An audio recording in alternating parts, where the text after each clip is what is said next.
Noong January 18, 2024, isang malungkot at nakakabiglang insidente ang yumanig sa Depok, Indonesia. Isang estudyante ang naging biktima, isang dalagang nagngangalang Kayla na katatapos lamang gumawa ng kanyang thesis. Handa na sana siyang harapin ang panibagong yugto ng kanyang buhay sa labas ng unibersidad. Ngunit sa isang iglap, naglaho ang lahat ng kanyang pangarap. Sa kasamaang palad, siya ay naging biktima ng karahasang hindi niya kailanman inasahan. Sa kamay ng isang taong hindi niya akalaing magagawa ang ganong kasamaan. Isang lalaki na sa kwentong ito ay hindi na maituturing na tao, kundi isang halimaw. Ano ba ang naging ugnayan ni Kayla sa sospek? Paano niya nagawang isakatuparan ang mabigat na krimen? At higit sa lahat, mabibigyan kaya ng hustisya ang biglaang pagkawala ni Kayla? Kung gusto mong malaman ang buong detalye ng insidenteng ito, halika't pakinggan mo ang buong kwento. Bago tayo magpatuloy sa aking kwento, paki-subscribe ng aking channel. Pindutin ang bell button, piliin ang all para updated kayo sa lahat ng videos na i-upload ko. At huwag nyo ring kalimutang i-like at i-share. Maaari rin kayong magpahatid ng inyong saloobin gamit ang comment section sa baba. At paki-follow na rin ang Facebook ng MagTV page. Si Kayla Rizky Adini ay isang 20 years old na dalaga mula sa bansang Indonesia.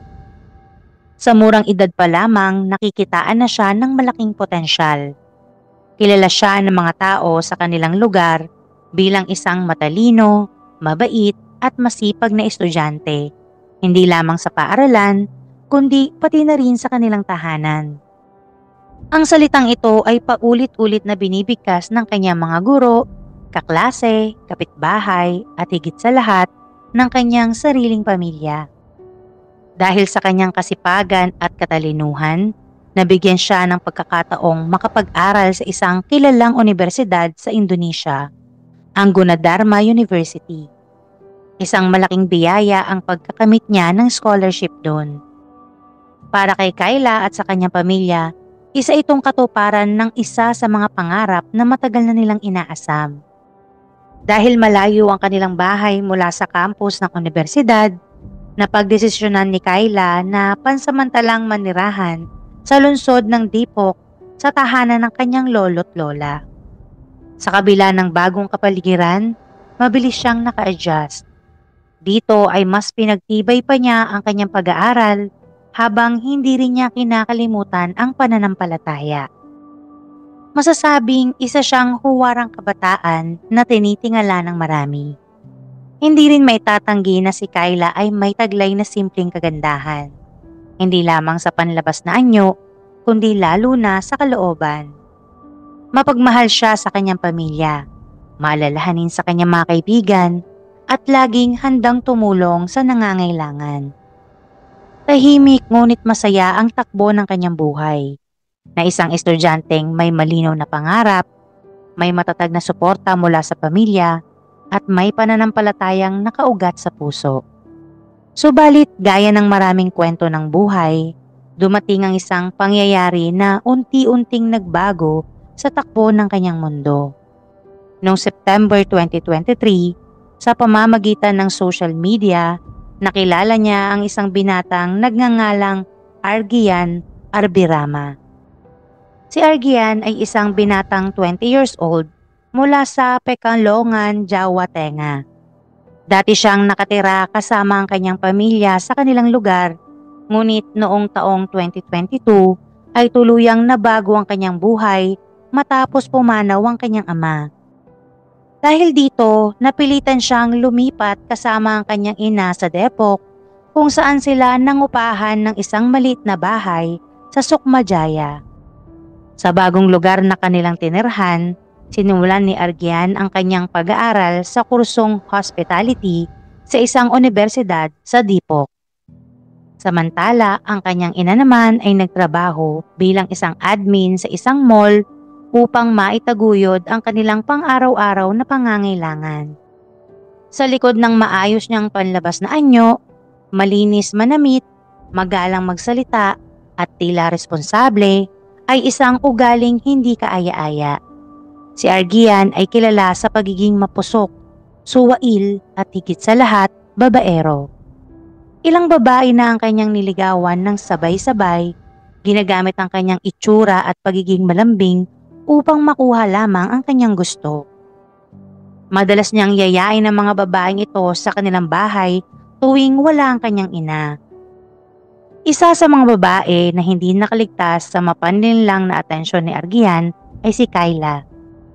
Sa simula, pinakita ni Argian ang kanyang kabaitan, malasakit at tila seryosong intensyon.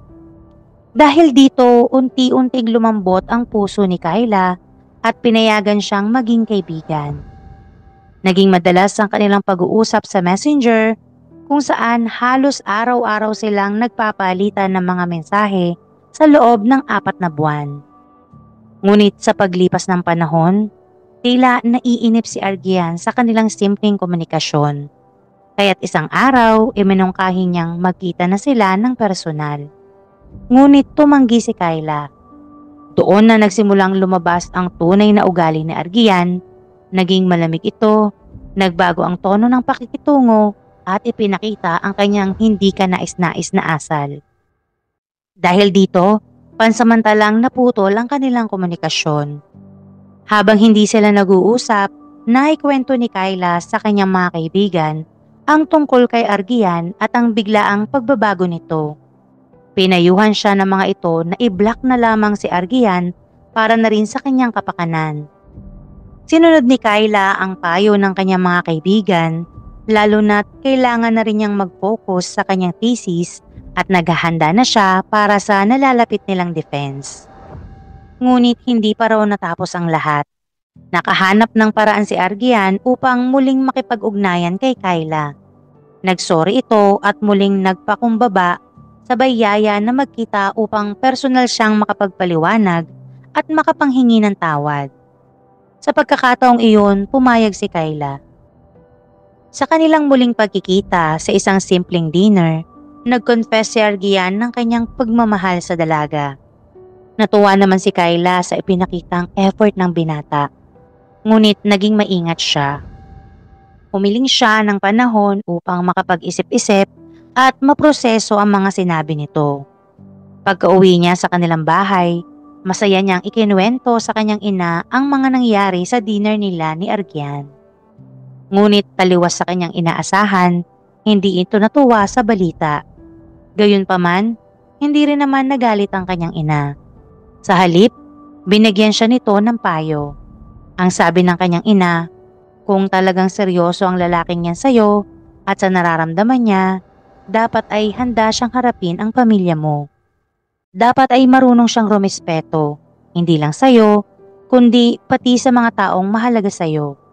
Kung may balak siya, dapat alam din namin. Dahil sa sinabi ng ina ni Kyla, agad naman itong ibinahagi ng dalaga kay Argian. Hindi na nagpalampas ng pagkakataon ng binata at agad niyang sinunod ang kahilingan ng ina ng kanyang nililigawan. Pumunta siya sa isang family gathering ng pamilya ni Kyla. Isang hakbang na sanay magpapalapit sa loob ng pamilya ng dalaga. Ngunit sa halip na magandang impresyon, kabaligtaran ang nangyari. Dumalo si Argian na tila hindi man lang pinaghandaan ang kanyang sarili. Hindi maayos ang kanyang pananamit at hindi rin magandang pinakitang asal sa harap ng pamilya. Lalo pang bumigat ang loob ng pamilya ni Kyla nang malamang hindi pala Muslim si Argian. Matapos ang gathering, niyaya ni Argian si Kyla na lumabas. Pinayagan naman sila ng pamilya, ngunit hindi sila nakabalik sa itinakdang oras ng pag-uwi. Dahil dito, lalong nadismaya ang mga magulang ng dalaga sa binata. Sa kabila ng lahat ng ito, hindi pinutol ni Kyla ang pakikipag-ugnayan kay Argian.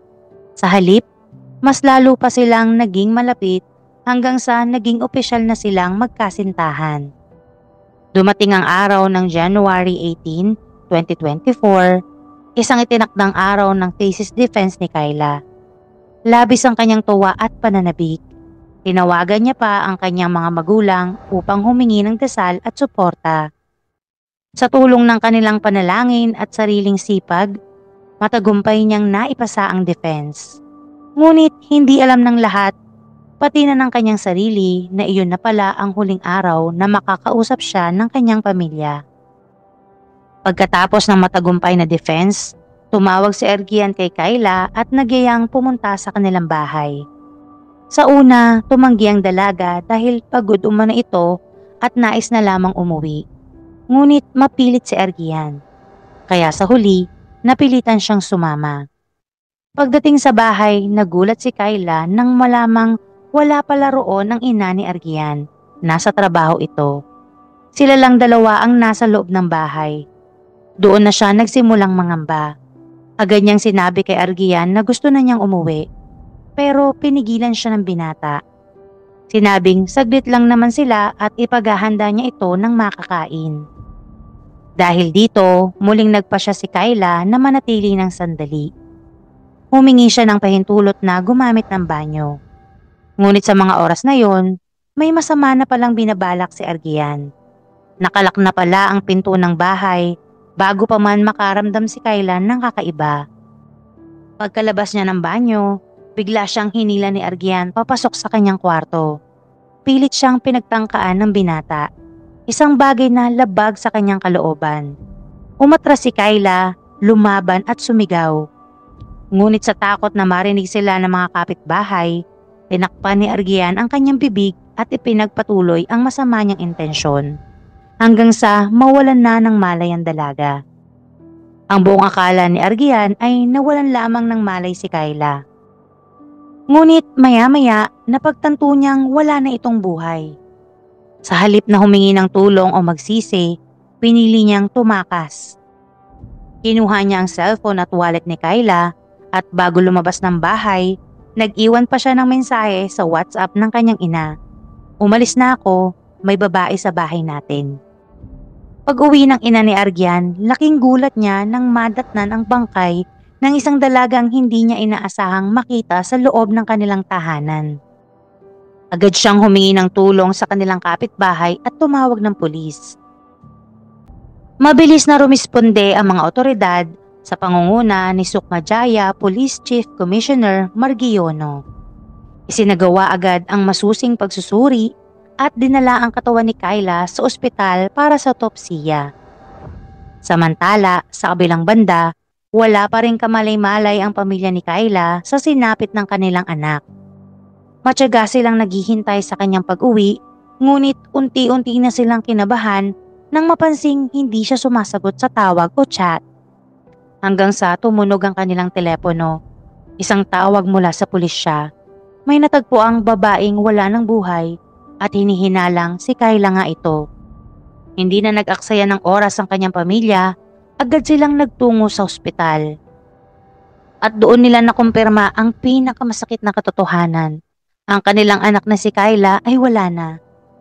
Matapos makumpirma ang pagkakakilanlan ng biktima, agad na nagsagawa ng investigasyon ang mga pulis. Nalaman nilang maaaring nagtungo si Ergian sa kanilang probinsya sa Pekalongan, East Java. Hindi nagkamali ang mga otoridad.